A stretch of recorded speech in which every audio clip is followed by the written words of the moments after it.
നമ്മുടെ ധ്യാനമൂർത്തി എന്ന് പറയുമ്പോൾ നാം ധ്യാനിക്കുന്ന രൂപം അത് തന്നെയാണ് സർവാന്തര്യാമിയായി സർവവ്യാപിയായി ഈ ലോകത്തെ മുഴുവൻ നിയന്ത്രിക്കുന്ന ജനന മരണാദികളും മറ്റെല്ലാ ചലനങ്ങളും നിയന്ത്രിക്കുന്ന പൂർണ്ണരൂപമായ ഭഗവാൻ എന്ന സങ്കല്പത്തിലാണ് നമ്മൾ ആ രൂപത്തെ ഉൾക്കൊള്ളേണ്ടത്. അത് ഇവിടെ മന്ത്രത്തിൽ പറഞ്ഞതുപോലെ നാരായണൻ, അത് ശിവനായാലും നാരത്തിൻ്റെ അയനത്തെ നിയന്ത്രിക്കുന്നവനാണ് നാരായണൻ. അപ്പം അതുകൊണ്ട് അത് ഏത് മൂർത്തിയോ ഏത് രൂപമായിക്കൊള്ളട്ടെ, ഞാൻ ധ്യാനിക്കുന്ന ആ രൂപം തന്നെയാണ് ഈ ലോകത്തിൻ്റെ പൂർണ്ണ നിയന്താവായിരിക്കുന്നതായ ഭഗവാൻ എന്ന സങ്കല്പത്തോടു കൂടി ആയിരിക്കണം നമ്മൾ ആ രൂപത്തെ ധ്യാനിക്കേണ്ടത്. ഇത് ഇപ്പോൾ ഒരു 3-4 മിനിറ്റ് മാത്രമേ നമ്മൾ ഇരുന്നുള്ളൂ. എല്ലാ ദിവസവും വൈകുന്നേരങ്ങളിൽ ഇത് വീട്ടിൽ കുറച്ച് നേരം പ്രാക്ടീസ് ചെയ്യണം. എത്ര നേരം ചെയ്യാൻ പറ്റുമോ അത്രയും സമയം. പക്ഷെ എന്തായാലും ആദ്യം ഇരിക്കുമ്പോൾ നമുക്ക് ഒരുപാട് സമയമൊന്നും ഇരിക്കാൻ പറ്റില്ല. ഈ ലോകത്തെ ഏറ്റവും ബുദ്ധിമുട്ടുള്ള കാര്യം എന്താണെന്നറിയാം? ഒരാൾ തന്നെ ഒരു ആനയെടുത്ത് പൊക്കാൻ പറഞ്ഞാൽ സാധിച്ചേക്കാം. പക്ഷെ ഒരു 5 മിനിറ്റ് വെറുതെ ഒരിടത്ത് ഇരിക്കാൻ പറഞ്ഞേ പറ്റില്ല. വെറുതെ ശരീരം നിശ്ചലമാക്കി ഒരു 5 മിനിറ്റ് വേണ്ട 2 മിനിറ്റ് ഇരിക്കാൻ പറഞ്ഞാൽ സാധിക്കില്ല. ഞാൻ ബെറ്റ് വെച്ചിട്ടുണ്ട് ഒരാളുമായിട്ട്. ഞാൻ പറഞ്ഞു, ഞാനിരിക്കാം, 1 മണിക്കൂറോളം ഞാനിരിക്കാം, നിങ്ങൾ ഒരു 3 മിനിറ്റ് ഇരുന്നാൽ മതി എന്നാ പറഞ്ഞു. ആദ്യം അയാൾ 3 മിനിറ്റൊക്കെ ഈസി ആയിട്ടിരിക്കാമെന്ന് പറഞ്ഞു. അത് കഴിഞ്ഞിട്ട് പറഞ്ഞു, എന്തായാലും ഉച്ചയ്ക്ക് ഊണ് കഴിഞ്ഞിട്ട് ഇരിക്കാമെന്ന് പറഞ്ഞു. അങ്ങനെ സമ്മതിച്ചു. ഊണൊക്കെ കഴിഞ്ഞ് വിശ്രമമൊക്കെ കഴിഞ്ഞ് വന്നു കഴിഞ്ഞപ്പം അയാൾ പറഞ്ഞു, ഞാനില്ല എന്ന് പറഞ്ഞു. എന്താന്ന് ചോദിച്ചു. അപ്പോൾ പറഞ്ഞു, അന്ന് അവിടെ ഉണ്ടായിരുന്ന വേറെ അവിടുത്തെ ഞാൻ ആശ്രമത്തിൻ്റെ എസ്റ്റേറ്റ് നോക്കിക്കൊണ്ടിരിക്കുമ്പോൾ അതിൻ്റെ മാനേജർ ഒരാളുണ്ട്. ഈ പുള്ളി പറഞ്ഞു ഇരിക്കാൻ പറ്റില്ല, 1 മിനിറ്റ് പോലും ഇരിക്കാൻ പറ്റില്ല എന്ന് പറഞ്ഞു. സ്വാമി പറയുന്ന രീതിയിൽ കൈയും കാലുമൊക്കെ മടക്കി ചങ്ങനക്കാല് പൊട്ടി കൈ രണ്ടും ഒരു പൊസിഷനിൽ വെച്ചിട്ട് സ്ട്രെയിറ്റായിട്ട് 1 മിനിറ്റ് പോലും ഇരിക്കാൻ പറ്റില്ല എന്ന് പറഞ്ഞു. ഇദ്ദേഹം ഒരു 2 മണിയായി കഴിഞ്ഞപ്പോൾ എന്ത് ചെയ്തു, ഇരുന്ന് നോക്കി. നടന്നില്ല. ഇത് നടന്ന സംഭവമാണ്, നടന്നില്ല. അദ്ദേഹത്തെ കൊണ്ട് സാധിച്ചില്ല. ഞാൻ ചെന്ന് കഴിച്ചിട്ട് ചോദിച്ചു, എന്താ ജോസഫെ നോക്കരുതോ എന്ന് ചോദിച്ചു. ഇല്ല എന്ന് പറഞ്ഞു. അതെന്തേ? ഞാൻ 1 മണിക്കൂർ ഇരിക്കാം, നീ 3 മിനിറ്റ് ഇരുന്നാൽ മതി. പറഞ്ഞു, അതേ ഞാനൊന്ന് ഇരുന്ന് നോക്കിയതാണ്, നടന്നില്ല, അതുകൊണ്ട് ഞാനില്ല ബെറ്റെന്ന് പറഞ്ഞു. അപ്പം നമുക്കത് പ്രാക്ടീസ് ചെയ്യാൻ സാധിക്കണം. ഇത് പ്രാക്ടീസ് ചെയ്യുമ്പോൾ ഇവിടെ എന്ത് സംഭവിക്കുമെന്ന് ചോദിച്ചാൽ, ഞാനൊരിക്കലും പാലക്കാട് വെച്ചിട്ട് യൂത്ത്സിന് വേണ്ടിയിട്ട് ഹയർ സെക്കൻഡറി ഡിഗ്രിക്കും പഠിക്കുന്ന കുട്ടികൾക്ക് വേണ്ടിയിട്ട് ക്ലാസ് എടുക്കാൻ പോയപ്പോൾ അവിടെ ഒരു കുട്ടി എന്നോട് ചോദിച്ചു, എന്താണ് ബ്രഹ്മചര്യം, എങ്ങനെയാണ് ആ ബ്രഹ്മചര്യം കൊണ്ട് എന്താണ് പ്രയോജനം? അപ്പം ഞാനതിന് പറഞ്ഞ ഒരു ഉദാഹരണം എന്ന് പറയുന്നത് 2 ഇഞ്ച് വ്യാസമുള്ള ഒരു ലെൻസിൽ 2 ഇഞ്ച് വ്യാസമുള്ള ലെൻസ്, അത് സൂര്യപ്രകാശത്തെ കാണിച്ചിട്ട് അതിനെ ഫോക്കസ് ചെയ്ത് ആ 2 ഇഞ്ചിൽ വീഴുന്ന സൂര്യപ്രകാശത്തെ ഫോക്കസ് ചെയ്ത് ഒരു പോയിന്റിൽ കൊണ്ടുവരുന്നത്. അവിടെ ഞാനൊരു കഷ്ണം പേപ്പർ വെച്ചാൽ എന്ത് സംഭവിക്കുമെന്ന് ചോദിച്ചു. ഈ ചോദിച്ച കുട്ടി മിടുക്കനായിരുന്നു. അവൻ നോട്ടനെ അത് മുഴുവൻ കത്തുന്നു. എന്തുകൊണ്ടാണെന്ന് ചോദിച്ചു. അപ്പം അവൻ പറഞ്ഞു, ആ 2 ഇഞ്ച് വ്യാസത്തിലുള്ള ലെൻസിൽ നിന്ന് വീഴുന്ന പ്രകാശത്തെ മാത്രം ഏകാഗ്രമാക്കി ഒരു പോയിന്റിൽ കൊണ്ടുവന്നാൽ ഒരു പേപ്പർ കത്തിക്കാൻ സാധിക്കുമെങ്കിൽ എൻ്റെ കണ്ണിലൂടെയും കാതിലൂടെയും മൂക്കിലൂടെയും വായിലൂടെയും ശരീരത്തിൻ്റെ പല ഭാഗങ്ങളിലൂടെയും അതിൻ്റെ പ്രവർത്തനങ്ങൾ കൊണ്ട് എനിക്ക് നഷ്ടമാകുന്നതായ ഊർജത്തെ ഈ ശരീരത്തെ ഒന്ന് നിശ്ചലമാക്കി ഒന്നിച്ച് നിർത്തി കഴിഞ്ഞാൽ ഒരു പോയിന്റിലേക്ക് കൊണ്ടുവന്നാൽ എന്ത് സംഭവിക്കുന്നു? അപ്പോൾ ഇവൻ ചാടി എഴുതിയിട്ട് പറഞ്ഞ്, ഈ ഭൂഗോളം തന്നെ ഞാൻ എൻ്റെ കയ്യിലെടുത്ത് പൊക്കുന്നു. ആ മിടുക്കനെ പയ്യനായിരുന്നു, അതുകൊണ്ടാണ് അവൻ അങ്ങനെ പറഞ്ഞത്. അപ്പം അങ്ങനെ നമ്മുടെ ശരീരത്തെയും മനസ്സിനെയും ഒക്കെ ഏകാഗ്രമാക്കണം. നമ്മുടെ ശരീരം എന്ന് പറയുന്നത് 5 കർമ്മേന്ദ്രിയങ്ങൾ, 5 ജ്ഞാനേന്ദ്രിയങ്ങൾ, മനസ്സ്. ഈ 11 വസ്തുക്കൾ ചേർന്നതാണ് ഈ ശരീരം. ഈ 11 വസ്തുക്കളിൽ നിന്നാണ് നമ്മൾ ഈ എല്ലാ കളികളും കളിക്കുന്നത്. നമ്മൾ വഴക്ക് കൂടുന്നതും തർക്കിക്കുന്നതും പിന്നില്ലെങ്കിൽ എന്താ പറയുക, എന്തൊക്കെ പരിപാടികൾ ഒപ്പിച്ചാലും അതെല്ലാം ഈ 11 ഇന്ദ്രിയങ്ങളുടെ പ്രവർത്തനമാണ്. അതിനപ്പുറത്തേക്ക് യാതൊന്നുമില്ല. അത് എല്ലാ സയൻസും അംഗീകരിക്കുന്ന കാര്യമാണ്. അതിനെ ഏകാഗ്രമാക്കലാണ് ഈ ധ്യാനം കൊണ്ട് നടക്കുന്നത്. ഈ 11 ഇന്ദ്രിയങ്ങളെ ഏകാഗ്രമാക്കാമെന്ന് വെച്ച് കഴിഞ്ഞാൽ നമ്മൾ പോയിരുന്ന 2-3 ദിവസം കഴിയുമ്പോഴേക്കും ഞാൻ സമാധിയിലെത്തി ഒന്നും ധരിക്കേണ്ട, വർഷങ്ങളോളം, എത്രയോ വർഷങ്ങളാണ് ഋഷികളും മുനിമാരുമൊക്കെ അതിനു വേണ്ടിയിട്ട് അവർ പ്രയത്നിച്ചത്. വാൽമീകി എത്ര വർഷം ഇരുന്നു എന്നറിയില്ല. അവസാനം എല്ലാം മറന്നു, രാമമന്ത്രം ഒന്ന് മാത്രമായി, ബാക്കിയെല്ലാം തന്നെ പോലെ മറന്നുപോയ ഒരവസ്ഥയിൽ എത്തിയപ്പോഴാണ് ആ സമാധി എന്ന ഭാവത്തിലേക്ക് എത്തുന്നത്. അപ്പം നമ്മളൊക്കെ എത്രയോ വർഷം എത്രയോ ജന്മം ചെയ്യേണ്ടിയിരിക്കുന്നു. എന്തായാലും ഇന്ന് മുതൽ വീട്ടിലെല്ലാവരും ഒന്ന് ചെയ്ത് നോക്കുക. പിന്നെ ഞാൻ മുമ്പ് പറഞ്ഞു മന്ത്രങ്ങൾ ചൊല്ലുന്നതിൻ്റെ പ്രാധാന്യം. അതിന് ഈ ബോണക്കാട് എന്ന് പറയുന്ന ഒരു സ്ഥലമുണ്ട് തിരുവനന്തപുരത്ത്. അവിടെ 2 വർഷം മുമ്പ് വളരെ നമ്മുടെ മുഖ്യമന്ത്രി അവിടെ ഒരു കുരിശ് എന്തോ പൊളിച്ചു കളഞ്ഞെന്ന് പറഞ്ഞ് ഒരുപാട് പ്രസ്താവനക്കാർക്ക് പ്രശ്നങ്ങളുണ്ടായ ഒരു സ്ഥലമാണ് ബോണക്കാട്. അവിടെ ഉണ്ടായിരുന്ന ഒരാൾ സ്വിറ്റ്സർലൻഡിൽ വർക്ക് ചെയ്യുന്നുണ്ടായിരുന്നു പ്രൊഫസറായിട്ട്. അദ്ദേഹത്തിൻ്റെ കൂടെ വർക്ക് ചെയ്ത ഒരു ബ്രിട്ടൻ ലേഡി, അതായത് where is that sister Niveda's Irish Ireland no there another one is there and very famous police training is there in Britain. ബ്രിട്ടനിൽ തന്നെയുള്ള വേറൊരു സ്ഥലമുണ്ട്. അവിടെയുള്ള ഒരു സ്ത്രീ അദ്ദേഹത്തോടൊപ്പം വർക്ക് ചെയ്യുന്നുണ്ടായിരുന്നു. അപ്പോൾ അവരിങ്ങനെ കേട്ടിട്ടുണ്ട്, ഈ ഭാരതം എന്ന് പറയുന്ന ഋഷികളുടെയും മുനികളുടെയൊക്കെ നാടാണ്, അവിടെ വലിയ വലിയ സിദ്ധികളുള്ള ആളുകളുണ്ട് എന്നൊക്കെ ഇങ്ങനെ കേട്ടിട്ടുണ്ട്. അതുകൊണ്ട് അവർക്ക് ഇന്ത്യ കാണാൻ വലിയ ആഗ്രഹമായിരുന്നു. അവർ ഇദ്ദേഹത്തോട് പറഞ്ഞു, ഇനി നിങ്ങൾ മുമ്പ് എന്നെയും കൂടെ കൊണ്ടുപോകണം, കാണിക്കണം എന്നൊക്കെ പറഞ്ഞ് അങ്ങനെ അവർ കുറച്ച് നാളത്തേക്ക് ഇന്ത്യയിൽ വന്ന് ഇവരുടെ വീട്ടിൽ താമസിക്കുമ്പോൾ അവിടെ നടന്ന ഒരു സംഭവം എന്തായിരുന്നു അല്ലേ, ആ വീട്ടിലെ കുട്ടികൾ ത്രിസന്ധ്യയ്ക്ക് വിളക്ക് കൊളുത്തി വെച്ചിട്ട് നാമം ജപിക്കുമായിരുന്നു. ഞാൻ ഈ പറയുന്ന സംഭവം നടന്നിട്ട് ഒരുപാട് വർഷമായി, 80കളിലോ മറ്റാണ് അത് നടന്നിരിക്കുന്നത്. അപ്പോൾ ത്രിസന്ധ്യയ്ക്ക് കുട്ടികളിരുന്ന് നാമം ജപിക്കും. ഈ വിദേശ വനിത ഈ മദാമ്മ വീട്ടിലുണ്ട് എന്നുള്ള കാരണത്താൽ ഈ കുട്ടികൾ നീന്തറിയാം, വിളക്ക് കൊളുത്തി വെച്ച് കഴിഞ്ഞാൽ അവിടെ പോയി നിശബ്ദമായിട്ട് വളരെ സൗണ്ട് കുറച്ച് രാമ രാമ രാമ രാമ രാമ രാമ ഭാഗ്യം എന്ന് പറഞ്ഞ് ഒരു 2 മിനിറ്റ് ജപിച്ചുകൊണ്ടിരിക്കും, എഴുന്നേറ്റ് പോയി. അപ്പോൾ ആ വീട്ടിലെ മുത്തശ്ശി ഒരു 1-2 ദിവസമായി കഴിഞ്ഞപ്പോൾ വഴക്ക് പറഞ്ഞു, ഭയങ്കരമായിട്ട് വഴക്ക് പറഞ്ഞു, ഭയങ്കരമായിട്ട് ഒച്ചയെടുത്തു. നിങ്ങൾക്കൊന്നും അനുസരണയില്ല, നാമം ജപിക്കുമ്പോൾ ഉറക്കെ ജപിക്കണം എന്നറിയില്ലേ, അത് എത്ര സമയം ജപിക്കുന്നോ അത്രയും നല്ലതാണ്, എന്തുകൊണ്ടാണ് നിർത്തിയെന്നൊക്കെ ചോദിച്ചാൽ ഭയങ്കര ബഹളം. അപ്പോൾ ഈ വിദേശ വനിത ഈ പ്രൊഫസറോട് ചോദിച്ചു, എന്തിനാണ് ഈ മുത്തശ്ശി ബഹളം ഉണ്ടാക്കുന്നത്? അപ്പോൾ പറഞ്ഞു, ഇതാണ് കാര്യം, കുട്ടികൾ നാമം ജപിച്ചില്ല, അത് ഉറക്കെ ജപിച്ചില്ല, ജപിച്ച കുറച്ച് സമയമേ ജപിച്ചുള്ളൂ, അതൊക്കെയാണ് കാരണം. അപ്പോൾ ഇവർ ചോദിച്ചു, അതെന്തിനാണ് ഈ ഉറക്കെ ജപിക്കുന്നത്? മെല്ലെ ജപിച്ചാൽ പോരെ, ഈശ്വരന് കേൾക്കാനായിട്ട് നമ്മൾ ഉറക്കെ ജപിക്കേണ്ട കാര്യമൊന്നും ഇല്ലല്ലോ, മെല്ലെ ജപിച്ചാലും കേൾക്കാം. അപ്പോൾ ഇതിനാണ് ഉറക്കെ ജപിക്കുന്നത്? അത് ത്രിസന്ധിക്ക് അങ്ങനെ നാമം ജപിക്കണം എന്ന് നിർബന്ധമുണ്ടോ എന്നൊക്കെയായി ചർച്ച. എന്തായാലും ഇവർ ഈ മുത്തശ്ശിയോട് തന്നെ ചോദിച്ചു,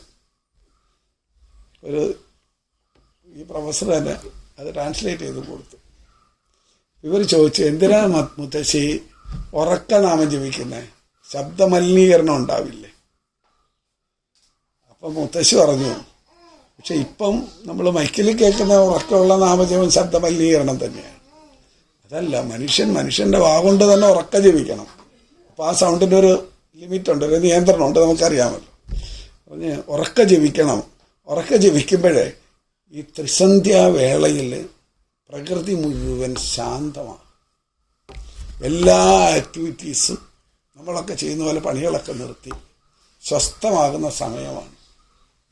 അപ്പോൾ പ്രകൃതിയുടെ തന്നെ മനസ്സ് സ്വസ്ഥമാവുകയാണ്.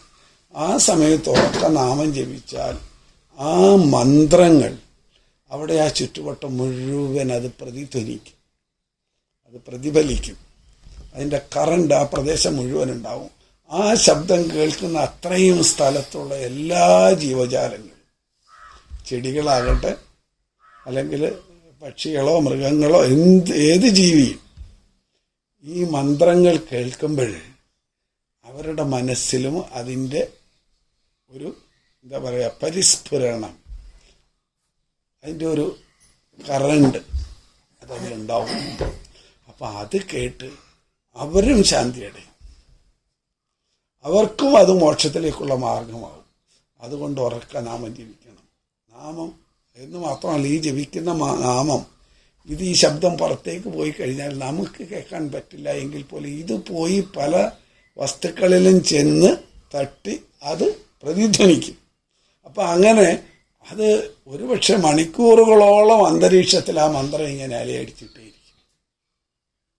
അതാണ് അതിൻ്റെ ഒരു പ്രത്യേകത.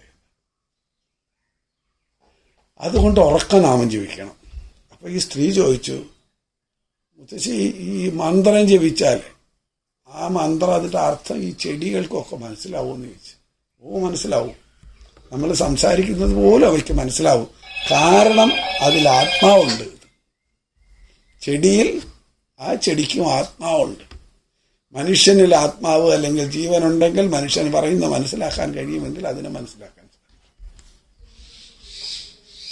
അവരിതൊക്കെ കേട്ടിട്ട് കുറച്ച് നാൾ കഴിഞ്ഞാൽ അവരങ്ങ് മടങ്ങിപ്പോയി. ഇന്ത്യയൊക്കെ കണ്ടുകൊണ്ട് മടങ്ങിപ്പോയി. പക്ഷേ നമ്മളെ പോലുള്ളല്ലോ അവർക്കൊരു വിഷയം കിട്ടിക്കഴിഞ്ഞാൽ അവരതിൻ്റെ പുറകെ പോകും. പിന്നെ ഇവർ വീട്ടിൽ പോയി കഴിഞ്ഞിട്ട് ചെയ്ത പണി എന്താണെന്നാൽ ഒരു 10-12 റോസ് ചെടി വാങ്ങി. എന്നിട്ട് വീട്ടിലെ വരാന്തയുടെ അരഭിത്തിയിലായിട്ട് ഒരു 5-6 ചെടി അവിടെ വെച്ചു. 5-6 മുറ്റത്ത് കുറച്ച് ദൂരത്തായിട്ടും വെച്ചു. ഈ 2 ചെടിക്കും ഒരേ രീതിയിൽ വെള്ളം ഒഴിക്കുക, വളം ഇടുക, എല്ലാ പരിചരണങ്ങളും ഒരു രീതിയിലാണ്. ഒരു വ്യത്യാസവും. ഒരു കാര്യത്തിൽ മാത്രം ഒരു ചെറിയ വ്യത്യാസം. ഈ വരാന്തയിൽ വെച്ചിരിക്കുന്ന ചെടികളിൽ ഇവരെപ്പോഴും പോകുമ്പോൾ അതിനെ തൊട്ട് തലോടും. അതിനോട് പറയും, നിന്നെ കാണാൻ എത്ര ഭംഗിയാണ്, ഇതിൻ്റെ ഇലകൾ എത്ര ഭംഗിയാണ്, ഇതിൻ്റെ പൂക്കൾ എത്ര ഭംഗിയാണ്, വർണ്ണിച്ചാൽ തീരില്ല. എത്രയോ ഈ ചെറു ശലഭങ്ങളൊക്കെ വന്നിരിക്കുന്നു. ഇങ്ങനെ അതിനെപ്പറ്റി ഇങ്ങനെ പുകഴ്ത്തും. ഇങ്ങനെയുള്ള ഏറ്റവും വലിയൊരു കുറവാണ് ഈ മുള്ള്. ഈ മുള്ളാണ് ആർക്കും ഇഷ്ടമില്ലാത്തത്. അതുകൊണ്ടാണ് ആരും നിന്നെ തലോടാത്തത്. ഇത് ഇങ്ങനെ പറഞ്ഞ് 5-6 മാസമോ അതിൽ കൂടുതലോ പറഞ്ഞിരിക്കാൻ എനിക്കറിയില്ല. എന്തായാലും അതങ്ങനെ കുറേ നാൾ കഴിഞ്ഞതിന് ശേഷം വന്ന ശിഖരങ്ങളിലൊന്നും മുള്ളുണ്ട്. ആ മുള്ളുള്ളിടത്ത് മുള്ളിൻ്റെ അതേ രീതിയിൽ ഒരു കറുത്ത മാർക്ക് മാത്രമേ ഉള്ളൂ, മുള്ളായിട്ട് മുളച്ചു വരുന്നില്ല. അങ്ങനെ കുറേ നാൾ കഴിഞ്ഞപ്പോൾ ഇവരതങ്ങ് നിർത്തി. കുറച്ച് കഴിഞ്ഞപ്പോൾ വീണ്ടും ആ മുള്ളു വരാൻ തുടങ്ങി. അപ്പം അതുകൊണ്ട് നമ്മൾ പറയുന്ന കാര്യങ്ങൾ, നമ്മൾ ചൊല്ലുന്ന മന്ത്രത്തിന് അതിന് ശക്തിയുണ്ട്. ആ ശക്തിക്കനുസരിച്ച് അതിൻ്റെ പ്രതിഫലവും നമുക്കുണ്ടാകും. അത് നമ്മൾ മനുഷ്യരിൽ മാത്രമല്ല ഭാവവ്യത്യാസങ്ങളും രൂപവ്യത്യാസങ്ങളും വരുത്തുന്നത്. നമ്മളെ ആരെങ്കിലും എന്തെങ്കിലും പറഞ്ഞു കഴിഞ്ഞാൽ നമുക്ക് ചില വാക്കുകൾ കേട്ടാൽ ദേഷ്യം വരും, ചില വാക്കുകൾ കേട്ടാൽ സന്തോഷം വരും, ചില വാക്കുകൾ കേട്ടാൽ ദുഃഖം വരും. അതുപോലെ എല്ലാ ജീവജാലങ്ങളിലും അതിൻ്റെ പ്രതിഫലനം ഉണ്ടാകും. അതുകൊണ്ട് തന്നെ ആദിയിൽ നമ്മൾ ആരാധിക്കാൻ തുടങ്ങിയത് ശബ്ദത്തെയാണ്, ഓങ്കാരത്തെയാണ്. ഓങ്കാരത്തിലുള്ള ഒരു പ്രത്യേകത എന്താണെന്നറിയാം? നമ്മളെല്ലാ അക്ഷരങ്ങളും നമ്മുടെ തൊണ്ടയിൽ നിന്നും വായിൽ നിന്നുമാണ് വരുന്നത്. നിങ്ങൾ ഓം എന്നൊന്ന് പറഞ്ഞു നോക്കൂ. ഓ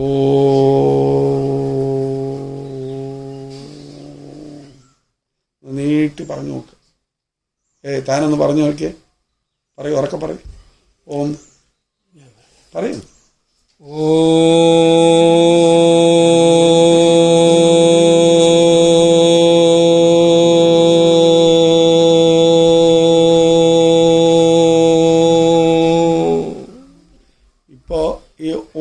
പറഞ്ഞവരൊക്കെ അവർക്ക് തൊണ്ടയോ വായോ മറ്റോ ആണോ വേദനിച്ച്, അതോ വേറെ ഏതെങ്കിലും ശരീരത്തിൻ്റെ ഭാഗത്താണോ ബലം വന്നത്? പറയാൻ പറ്റുമോ? നാഭിയിൽ. എല്ലാ അക്ഷരങ്ങളും വായിലൂടി, വായിക്കകത്ത് തൊണ്ടയിൽ നിന്ന് ഇങ്ങോട്ട് നമ്മുടെ ഓക്കൽ കോടെന്ന് പറയും. അപ്പോൾ കഴിഞ്ഞ പ്രാവശ്യം പോയപ്പോൾ എനിക്ക് ടെസ്റ്റ് ചെയ്യേണ്ടി വന്നിരുന്നു. അപ്പോൾ ഡോക്ടർ പറഞ്ഞത് ഒരു 3 ആഴ്ച തുടർച്ചയായിട്ട് റെസ്റ്റ് എടുക്കണം, ക്ലാസ് ഒന്നും എടുക്കാൻ പാടില്ല എന്നാണ് പറഞ്ഞിരിക്കുന്നത്. ഞാൻ പറഞ്ഞാൽ നമുക്ക് മാർച്ച് ഏപ്രിൽ നോക്കാം, ഇപ്പോൾ പറ്റില്ല എന്ന് പറഞ്ഞ കാര്യം മുൻകൂട്ടി ഏറ്റുപോയ ക്ലാസ്സുകളുണ്ട്. അപ്പോൾ ഓംകാരം എന്നത് നമ്മൾ ജനിക്കുമ്പം നമ്മുടെ അമ്മയുടെ ശരീരത്തിൽ നിന്ന് ഈ ശരീരത്തെ വേർപെടുത്തുമ്പോൾ അതോടൊപ്പം ഇങ്ങോട്ട് വേർപെടുത്തിയെടുത്ത ആദിമ ശബ്ദമാണ് ഓംകാരം. ഇത് ശൂന്യതയുടെ ശബ്ദമാണ്. നമ്മൾ ഇവിടെയുള്ള കാറ്റിൽ പോലും ആ ഓങ്കാരം നമുക്ക് ശ്രവിക്കാൻ പറ്റും. നിങ്ങൾ ആ ധ്യാനത്തിലിരിക്കുമ്പോൾ നിങ്ങളുടെ മനസ്സ് ആ കാറ്റടിക്കുമ്പോൾ ആ കാറ്റിലേക്ക് ശ്രദ്ധിച്ചു കഴിഞ്ഞാൽ ആ ഓങ്കാരം കേൾക്കാൻ പറ്റും. വലിയ മലകളുടെയൊക്കെ മുകളിൽ പോയി മറ്റ് ഒരു തടസ്സവും ഇല്ലാത്ത രീതിയിലാണ് കാറ്റടിക്കുന്നതെങ്കിൽ ആ ഓങ്കാരം കേൾക്കാൻ പറ്റും. നമുക്ക് അവിടേക്കാണെങ്കിൽ പ്രത്യേകം അറിയാൻ പറ്റും. ആരോ നിന്ന് ഓം ഇങ്ങനെ പറയുന്നതായിട്ട് കിട്ടും. അതാണ് ഓം എന്നതിൻ്റെ പ്രത്യേകത. അതുകൊണ്ടാണ് നമ്മുടെ ഋഷീശ്വരന്മാർ ഓങ്കാരം, അതിനൊരുപാട് വ്യാഖ്യാനങ്ങളൊക്കെ ഉണ്ട്. ആ ഊ മാ ഇങ്ങനെ അതിൻ്റെ വ്യാഖ്യാനങ്ങളൊക്കെ ഉണ്ട്. അത് വളരെ വലുതാണ്, അപ്പോൾ അതിലേക്ക് ഞാൻ പോകുന്നില്ല. ഇനി എന്തിനാണ് ഇതൊക്കെ ചെയ്യുന്നത്? എന്തിനാണ് സത്സംഗത്തിൻ്റെ ആവശ്യമുണ്ട്? ഈ ധ്യാനവും ഈ ജപവും, ഞാൻ ക്ഷേത്രത്തിൽ പോകുന്നുണ്ട്, അവിടെ പോയി ഭഗവാന്റെ മുമ്പിൽ പ്രാർത്ഥിക്കുന്നുണ്ട്, പിന്നെ അവിടെ അത്യാവശ്യം പൂജയ്ക്കുള്ള പൈസ കൊടുക്കുന്നുണ്ട്. അപ്പോൾ പിന്നെ ഈ സാധനയുടെയും സത്സംഗത്തിൻ്റെയൊക്കെ ആവശ്യമുണ്ടോ? ക്ഷേത്രത്തിൽ പോകുന്നത് വളരെ സിമ്പിളായ ഒരു കാര്യത്തിനാണ്.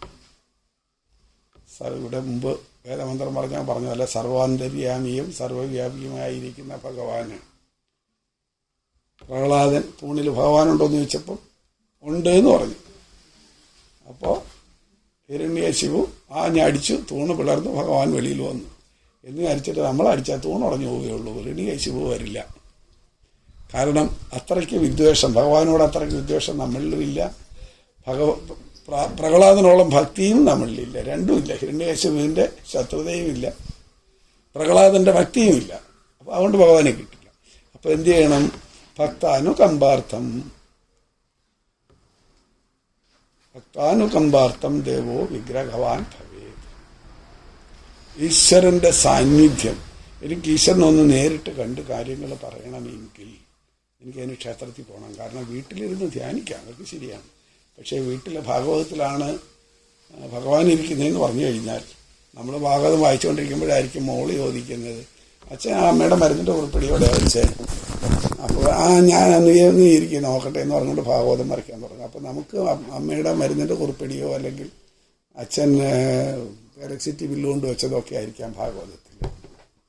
ഭാഗവതം വായിക്കാനുള്ളതാണെങ്കിലും ഈശ്വര സാന്നിധ്യം അനുഭവിക്കാൻ ക്ഷേത്രമുറ്റത്ത് പോകണം. നമുക്ക് സഹസ്രനാമം, പിന്നെ അഷ്ടോത്തരം, ഇതൊക്കെ ചെയ്യാം. പക്ഷെ ഇതൊക്കെ ചെയ്യുമ്പോഴും നമ്മൾ ചിലപ്പോൾ ഉദയാസ്തമന പാരായണത്തിന് പൂജയ്ക്കൊക്കെ അമ്പലത്തിൽ പണമൊക്കെ കൊടുക്കും. പക്ഷെ ഇതൊക്കെ ചെയ്യുമ്പോഴും ഇത് ചെയ്യുന്ന പൂജാരിക്കാണ് ഇതിൻ്റെ ആധ്യാത്മികമായ ഫലം കിട്ടുക. ദക്ഷിണ കൊടുത്തത് കൊണ്ട് ആധ്യാത്മിക ഫലം നമ്മളിലേക്ക് ഡൈവേർട്ട് ചെയ്യാൻ പറ്റുമെന്ന് ചോദിച്ചാൽ സാധിക്കില്ല, ഒരിക്കലും ഉണ്ടാവില്ല. ദക്ഷിണ കൊടുക്കണം, കൊടുക്കരുതല്ല, തീർച്ചയായും കൊടുക്കണം. ഒരു കർമ്മം ചെയ്യുമ്പോഴതിന് ഒരു ദക്ഷിണ നമ്മൾ കൊടുക്കണം.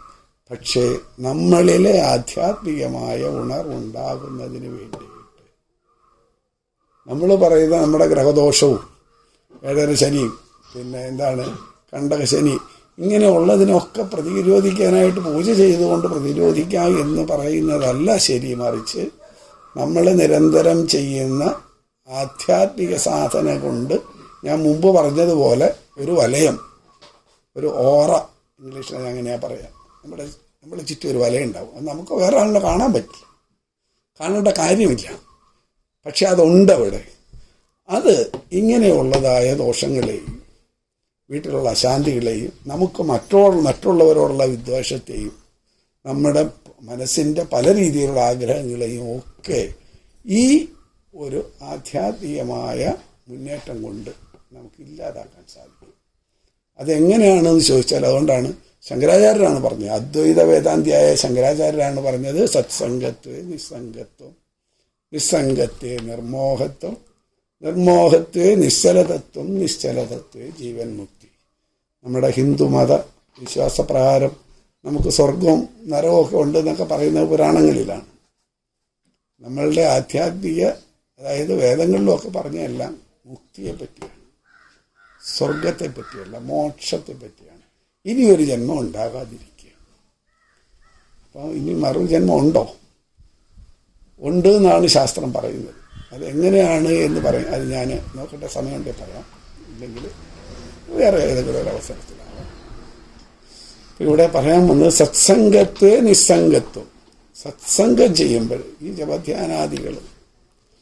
പുരാണപാരായണവും അതുപോലെ ദൈവീകമായ എന്ത് കാര്യവും ഇതുപോലെയുള്ള മീറ്റിങ്ങുകൾ ഇപ്പം നമ്മൾ അവിടെ ഇരുന്ന് പല കാര്യങ്ങളും ചർച്ച ചെയ്യുമ്പോൾ നമ്മളുടെ മനസ്സ് മുഴുവൻ അവിടെയാണ്. അതുകൊണ്ടാണ് പറഞ്ഞത് ഈ ബ്രഹ്മചര്യം, ഗാർഹസ്ഥ്യം, വാനപ്രസ്ഥം, സന്യാസം. അപ്പോൾ ബ്രഹ്മചര്യം പാലിച്ചു കഴിഞ്ഞാൽ ഒന്നുകിൽ നേരിട്ട് സന്യാസത്തിലേക്ക് പോകണം. അതിപ്പോൾ ഞങ്ങളെപ്പോലുള്ള വളരെ ചുരുക്കം പേർക്കുള്ളത് മാത്രമാണ്, അല്ലാണ് എല്ലാവർക്കും ഇല്ല. ഭൂരിഭാഗവും ഗൃഹസ്ഥാശ്രമികളാണ്. അതുകൊണ്ട് അത് തെറ്റാണ് എന്നുള്ള ഒരർത്ഥമില്ല. എന്നാൽ മാത്രമല്ല, ഗൃഹസ്ഥാശ്രമമാണ് സന്യാസാശ്രമത്തെക്കാൾ ഏറ്റവും കഠിനകരമായിട്ട്.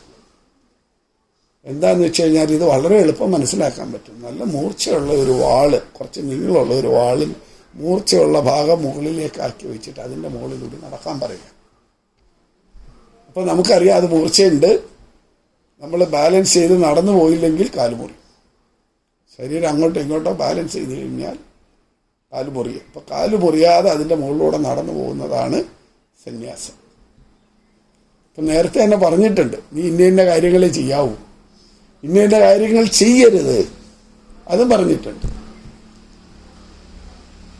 അപ്പം അത് കൃത്യമായി പാലിച്ചു പോകുന്നത് സന്യാസം. ഗൃഹസ്ഥാശ്രമം അങ്ങനെയല്ല. ഗൃഹസ്ഥാശ്രമം ഒരു വളരെ വലിയ വിശാലമായ ഒരു പറമ്പാണ്. അത് മുഴുവൻ ഉണങ്ങിയ ഇല വീണ്, ഈ വൃശ്ചിക മാസത്തിലെ കാറ്റിലുള്ള ഇല എല്ലാം വീണ് നല്ല മെത്ത മാതിരി കിടക്കാണ്. അതിലൂടെ നടന്നു പോകാൻ പറയുക. അപ്പം അത് കാണുമ്പോൾ തന്നെ നല്ല രസമാണ്. ഇഷ്ടംപോലെ കരിയിൽ ഉണങ്ങി കിടപ്പുണ്ട്. അതിൻ്റെ മേളിൽ കൂടെ നടന്നു പോകുമ്പോൾ ഈ കരിയിൽ ഇങ്ങനെ പൊടിയുമ്പോൾ ഉള്ള ഒരു സൗണ്ടും അപ്പോൾ ഉള്ള ഒരു തരിതരിപ്പ് നമ്മുടെ കാലിന് കിട്ടുന്ന ഒരു സുഖവും ഒക്കെ എത്ര രസകരമാണ്. പക്ഷേ ഇടയ്ക്കിടയ്ക്ക് അവിടെ ഇവിടെയൊക്കെ കട്ടാരമുള്ള നിൽപ്പുണ്ട്. അത് നമുക്കറിയില്ല. അത് കരിയിലേക്ക് അടിയിലായിരിക്കുന്നത്. നമ്മൾ ഈ കരകരപ്പ് കാരണം കൊണ്ടുപോയി ഉത്സാഹിച്ച് അങ്ങോട്ട് കാല് വെച്ച് കൊടുക്കും അല്ലേ. എന്ത് ചെയ്യും? മുള്ളകത്ത് കയറും.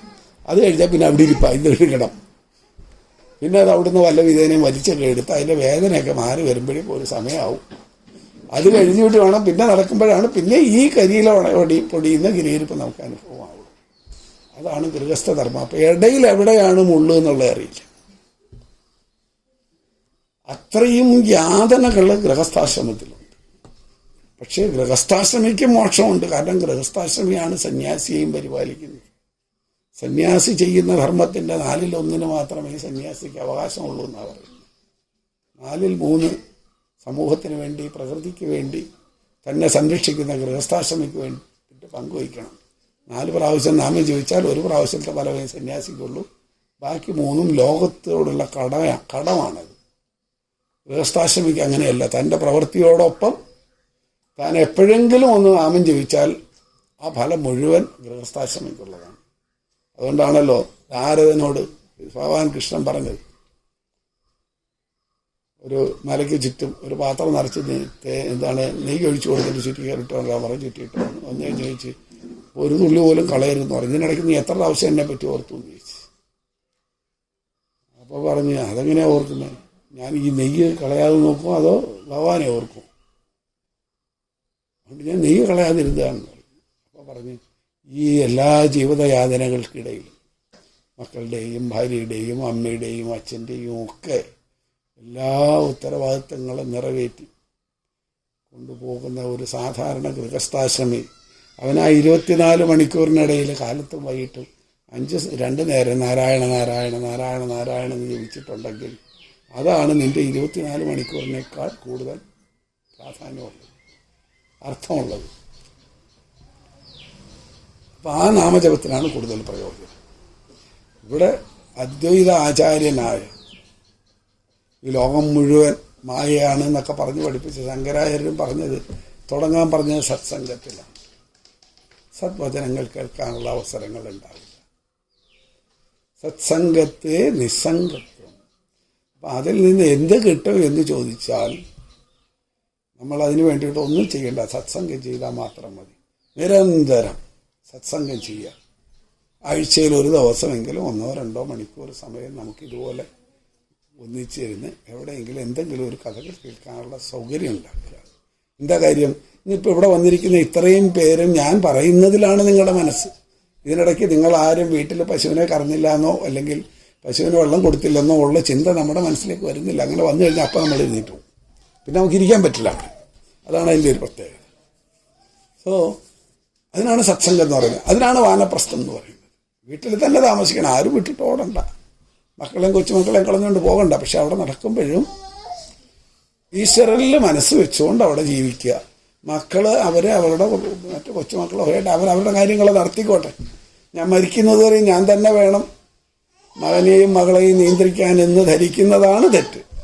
അവരെ ഗൃഹസ്ഥാശ്രമിയായി അവർ ജീവിതത്തിലേക്ക് തിരിഞ്ഞ് അവർ പ്രായപൂർത്തിയായി അവരുടെ കാര്യങ്ങളുടെ പ്രശ്നങ്ങൾക്ക് പരിഹാരം കാണാൻ അവർക്ക് കഴിയുമെന്ന അവസ്ഥ വന്നു കഴിഞ്ഞാൽ അവരെ വിട്ടേക്കണം.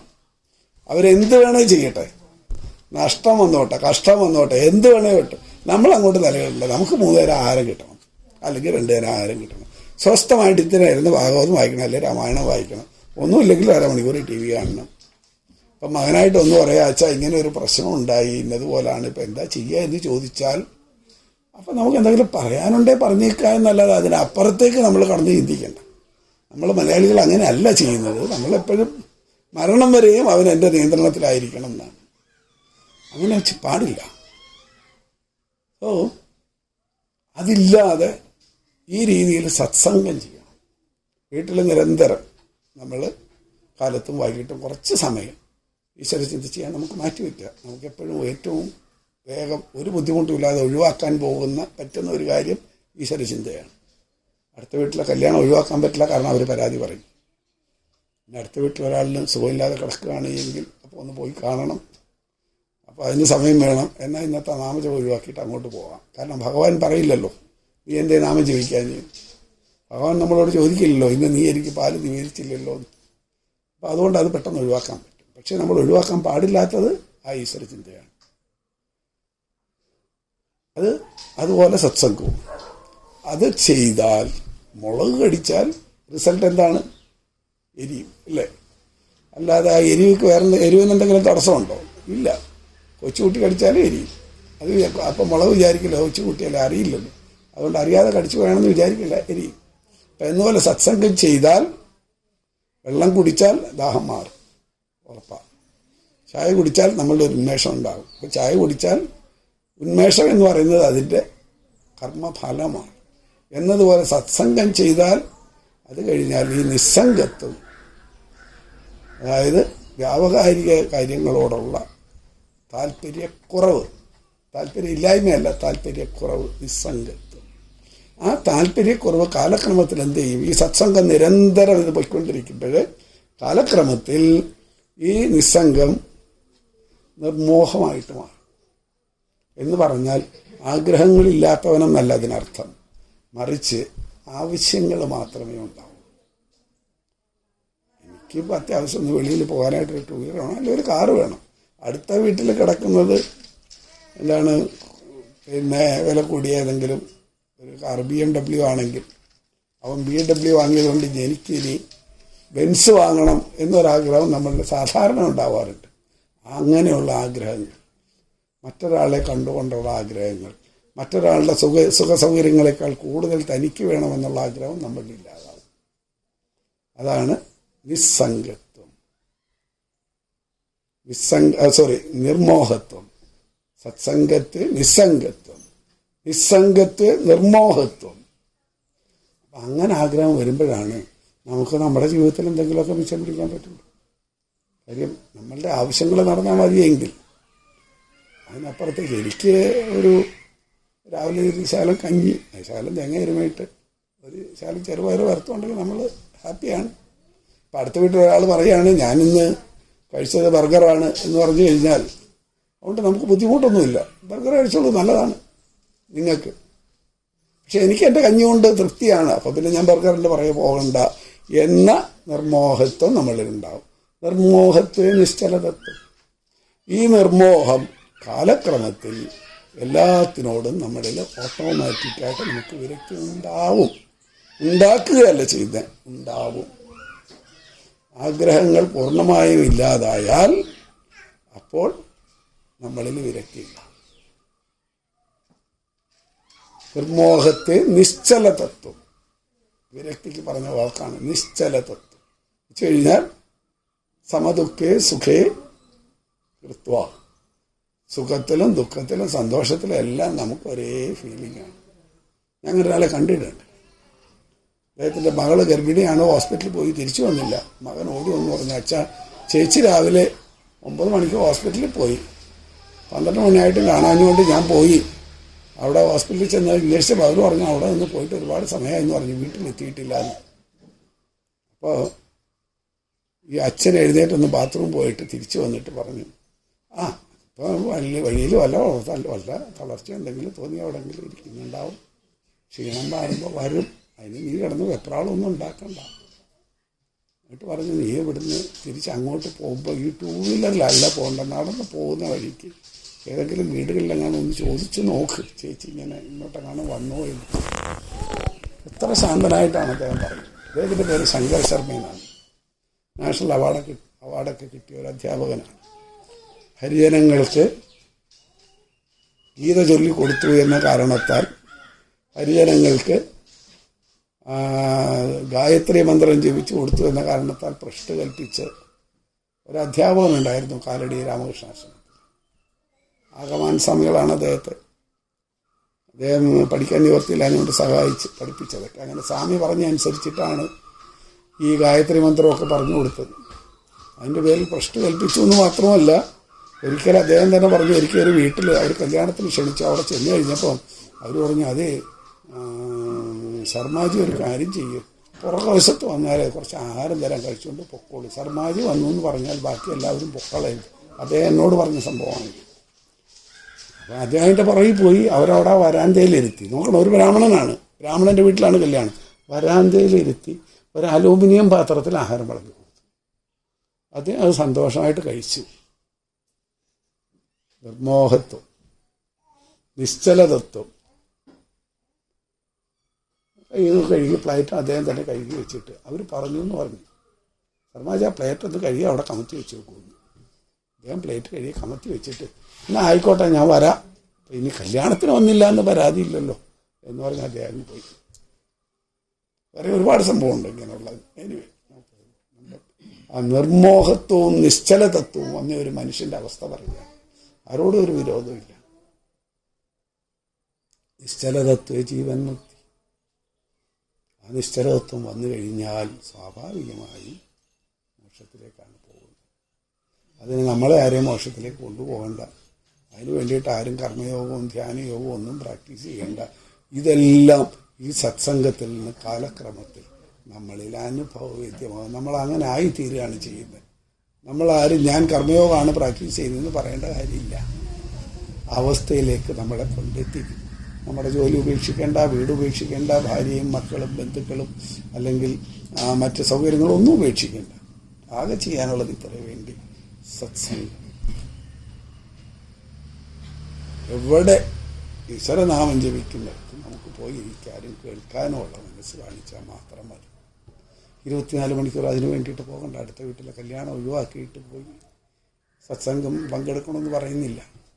പക്ഷേ നമ്മൾ കൃത്യമായി ഒരു സത്സംഗം, ആഴ്ചയിൽ ഒരു സത്സംഗം ഉണ്ടെങ്കിൽ അത് കൃത്യമായി പങ്കെടുക്കും. അതൊഴികെയുള്ള സത്സംഗങ്ങളിൽ അവസരങ്ങൾ കിട്ടുമ്പോൾ സാധിക്കുമെങ്കിൽ മതി. അതിനു വേണ്ടിയിട്ട് നമ്മളാരും നമ്മുടെ മറ്റ് ദൈനംദിന കാര്യങ്ങളൊന്നും ഒഴിവാക്കണ്ട. പക്ഷെ ഒരു കാര്യമുണ്ട്, ക്ഷേത്രത്തിൽ നമ്മൾ കൊണ്ടുപോയി പണം കൊടുത്തത് കൊണ്ട് നമ്മുടെ പാപമെല്ലാം തീർന്നു എന്ന് വിശ്വസിക്കുന്നത്, അത് ഈ സ്വർഗത്തിൽ 72 ഊരുകളെ കിട്ടുമെന്ന് പറയുന്നത് പോലെയാണ്. അതിൽ വിശ്വസിച്ചിട്ട് കാര്യമൊന്നുമില്ല. നമ്മളുടെ ഈ ശരീരത്തിൻ്റെ അല്ലെങ്കിൽ ഇതിൽ കുടികൊള്ളുന്ന ജീവാത്മാവായിരിക്കുന്ന ആത്മാവിൻ്റെ ഉന്നതിക്ക് വേണ്ടിയിട്ട് നമ്മൾ തന്നെ സാധന ചെയ്യണം. നമ്മൾ തന്നെ സഹസ്രനാമം ജപിക്കണം. നമ്മൾ ഇതൊക്കെ ജപിക്കുന്നത് എല്ലാം എന്തിനാണെന്ന് ചോദിച്ചാൽ ഈ പറഞ്ഞതുപോലെ സത്സംഗം.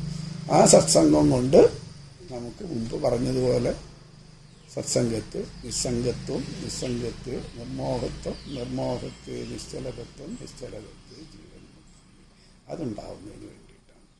അപ്പം അങ്ങനെയുള്ള കാര്യങ്ങൾ ഇത് നമ്മൾ ആശ്രമത്തിലെ മാസത്തിലൊരിക്കൽ സത്സംഗമായിട്ട് വെച്ചിട്ടുണ്ട്. ഒരു 10-35 പേര് വരാറുമുണ്ട്. എങ്കിലും ഞങ്ങൾ ഇങ്ങനെയൊരു പരിപാടി ആസൂത്രണം ചെയ്തതിൻ്റെ പിറകിലുള്ള ഉദ്ദേശം രാമദൂത അതുലത ബലധാമ അഞ്ജനി പുത്ര മമനസ്നാമ മഹാവീർ വിക്രം ബജരംഗി കുംഭി നിവാര സമതികേ സംഗി कंजन वर्ण विराज सुबेसा कानन कुंडल कुंचित केसा हाथ वज्र और त्वचा विराजे कान्हे मूंज जनेऊ साजे शंकर सवन केसरी नंद तेज प्रताप महाचक वंदन विद्यावान गुणी चतुर राम काज करिबे को आतुर प्रभु चरित्र सुनिबे को रसिया राम लखन सीता मन बसिया सूक्ष्म रूप धरि